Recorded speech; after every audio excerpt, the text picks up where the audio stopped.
So the first question that comes into our mind, that is, what is organic chemistry?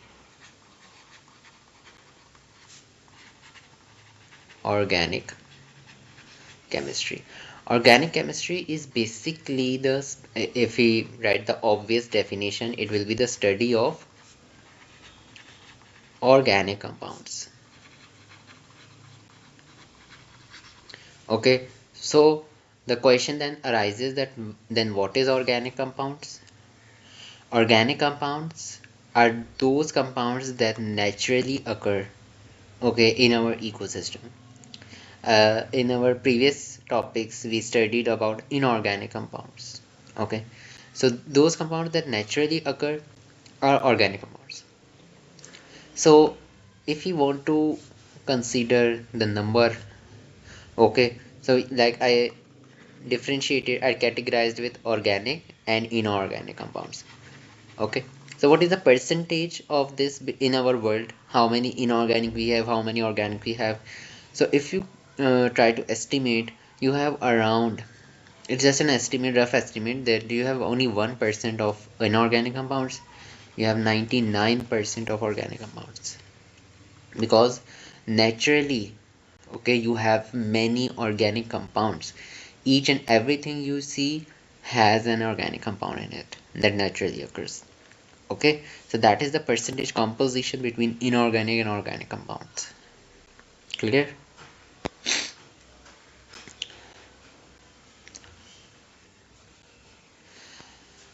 So in our organic compounds, how do we represent them? Okay, the next question that arises, representing organic compounds.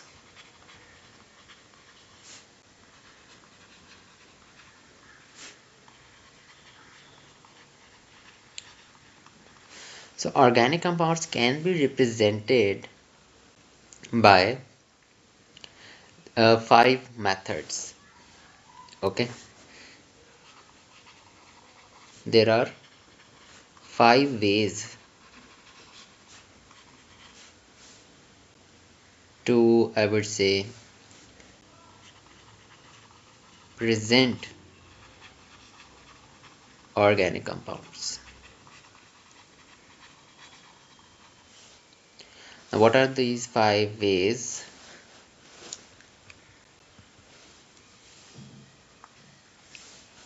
Number 1, 2, 3, 4, 5. The first method is by using an empirical formula.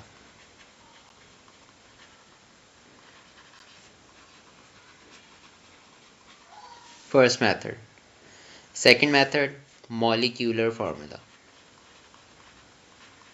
We have studied both of them in moles chapter. Okay, structural formula.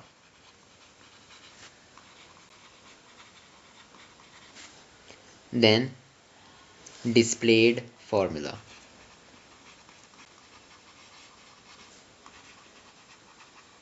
And the last is skeletal formula. These are the 5 methods, representations of organic compound. Organic compounds are basically, there are many organic compounds. Okay, if I write one of those organic compound like this is an organic compound. This is an organic compound. These are many organic compounds. We will be seeing them, okay, later. But first we are trying to look into how we are going to represent them. So the first, empirical formula. Do you remember what was empirical formula? Yeah. So what you're going to do, you're just going to give the simplest ratio of number of atoms of each element that is present in that compound. Gives simplest ratio of number of atoms present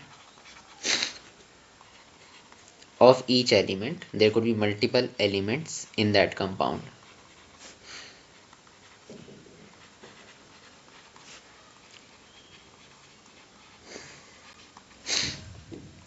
So I have like this C2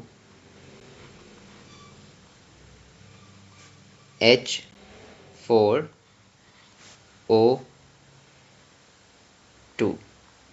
Okay, so I can see that I can further, okay, simplify it. So the empirical formula will be CH2O. So this is the simplest ratio. You cannot go further simplification for it after CH2O. Okay, this is the simplest ratio of that organic compound. This is basically the empirical formula. Second was the molecular formula. What is molecular formula? The actual, yes, gives actual, I would say, number of atoms, and the rest of the definition is same. So this is your molecular formula, and this is your empirical formula.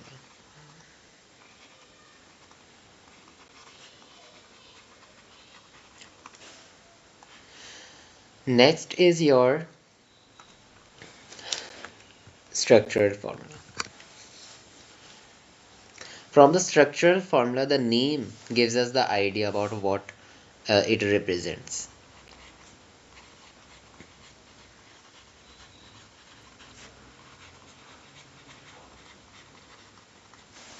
So the structure formula will be representing the structure, okay, not the whole structure, but an order of atoms, okay, in order how they are joined. Okay, it shows the order of atoms joined together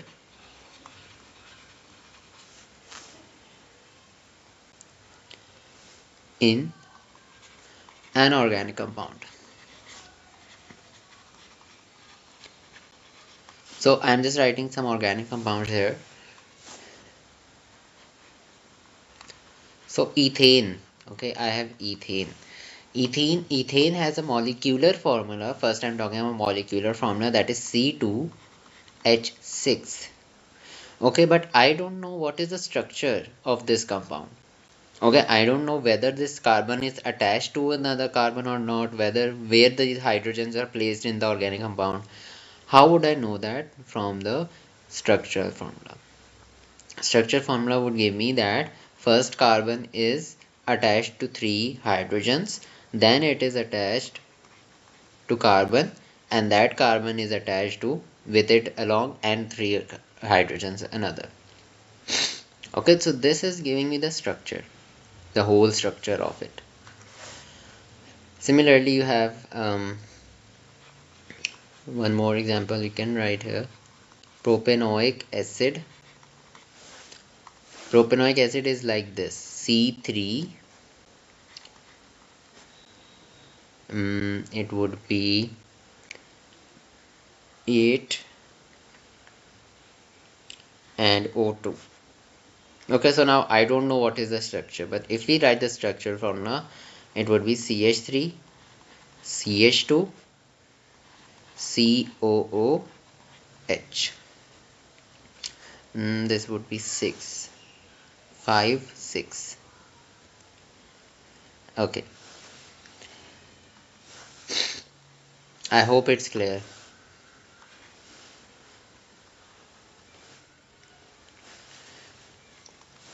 So it is giving us some rough idea of the organic compound, and we will be using most of the time this structured formula and skeletal formula. So you should have a grip, strong grip on both of these. Okay, we will practice this in later classes. So structure formula is done. Then we had displayed formula. Displayed formula is same. It shows the structure of the organic compound but in a full manner. Okay, it also show that what how these hydrogens are attached with carbon, are there a single bond or double bond. Okay, each and every bond and orientation, we say it orientation of atoms is shown. Okay, that it, from the name we can say it displays everything.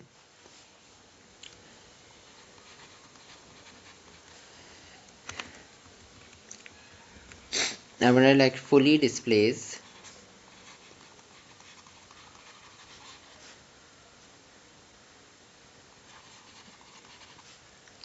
each and every bond between atoms joined together. So we will be taking our two examples.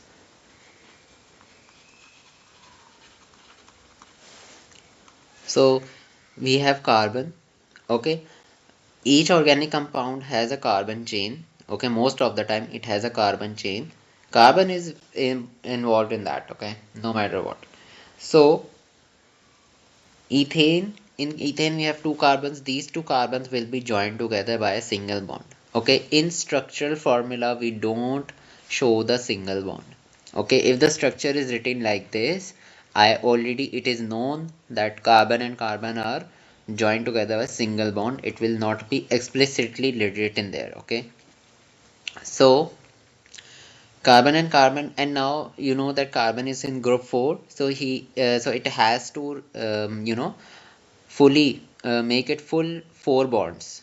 Okay, because in group 4 it has 4 valency, so it will now rest of the bonds will be made by 3 hydrogens. Now this carbon has 4 bonds. Similarly for this we have to attach 3 hydrogens. This is the whole display formula. And for the propanoic acid, yeah, and for the propanoic acid,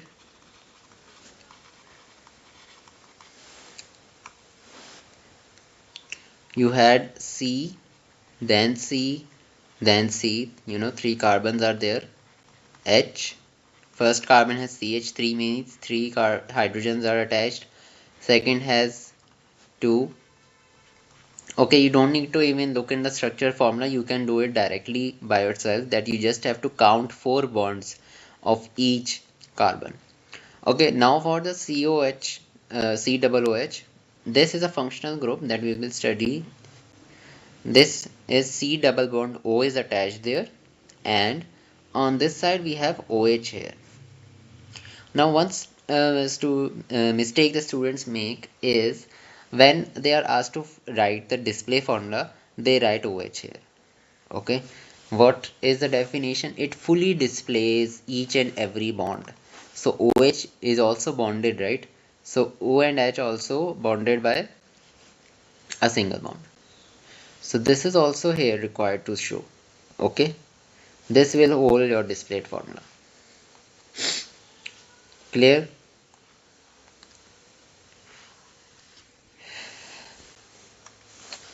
Then moving on to our fifth formula, that was skeletal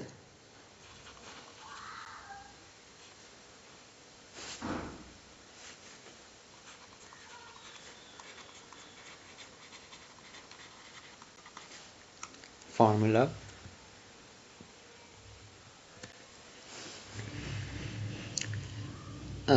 The skeletal formula is a very simplest form of showing the formula. Okay, I would say that display formula is the most lengthy one. Okay, to show a formula. Okay, each time you have to show each and every bond. much easier than that would be structural formula. Okay, and apart from structure formula, much easier would be to write only the molecular formula. Okay, just we are talking about the structures. Empirical is not doing because empirical just show the simplest ratio, it does not show the structure. Okay, but for the skeletal formula, skeletal is sort of more simpler. It only shows functional groups.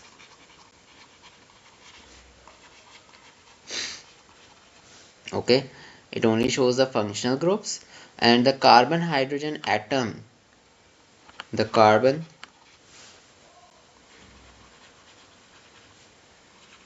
and hydrogen atoms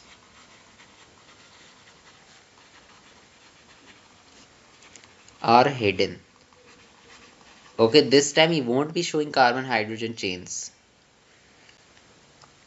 So how do we write it? I have ethane.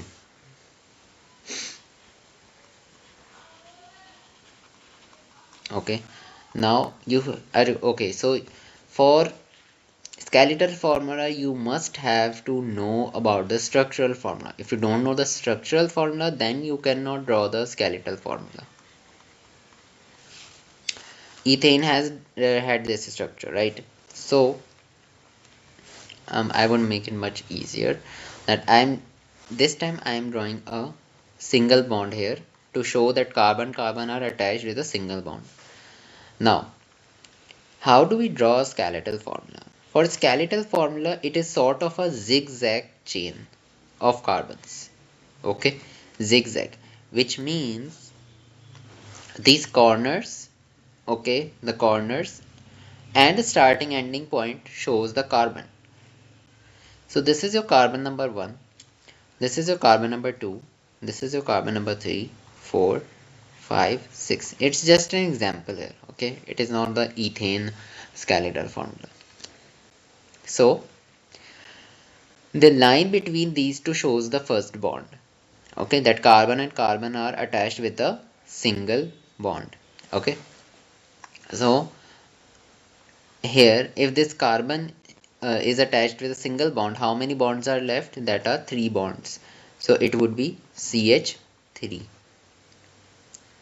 And second has one bond here and one bond here.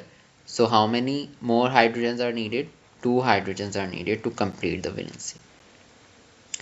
Is this clear?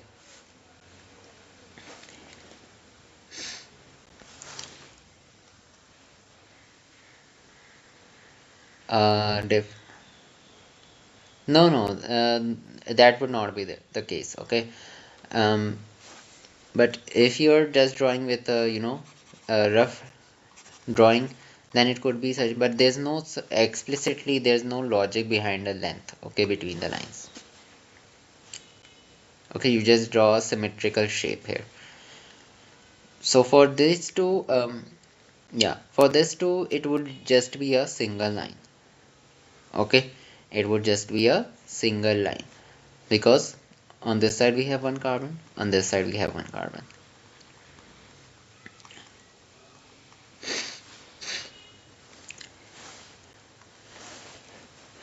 Okay, now if I want to draw a alcohol, it is like propanol.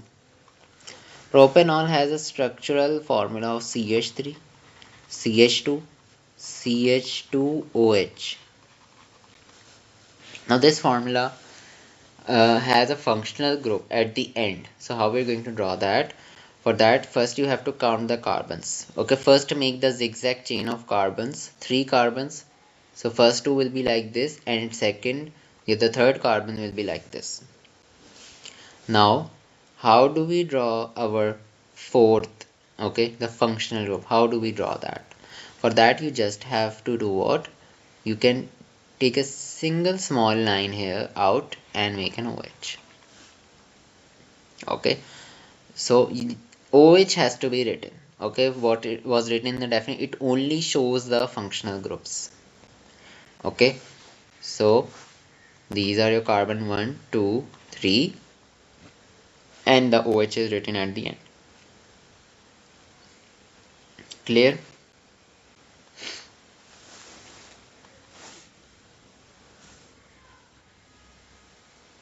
Okay, for the functional group, you can make a smaller length of line. Okay, for the functional group, to show the functional group if it is at the end of the chain.